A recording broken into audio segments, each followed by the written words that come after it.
Yan na guys, medyo nasa 90% at o 80% pa rin yung nabawas. Dito ang puno. So ayan, mapupuno na to. Dali, mag-overflow lang siya, magkakarga dito. Pero kahit na pareha sila pinakargahan. Pero yung overflow nito pupunta rito, tapos pupunta dito. Ayan, tapos pupunta dito. Bali ito, wala siyang sariling bali dito rin manggagaling yung tubig niya sa dalawang tangke. Tapos ibabalik din niya dito sa treatment tank. So ngayon, dito naman ako sa isdang makukulit na to. Ito naman ang sasaksyonin ko. So, yan. Yan na.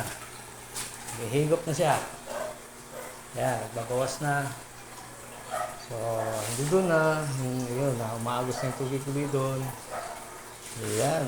So, mapupuno na rin itong dalawang ito.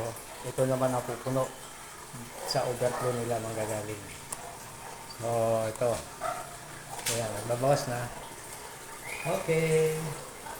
Malapit na matapos. Bye.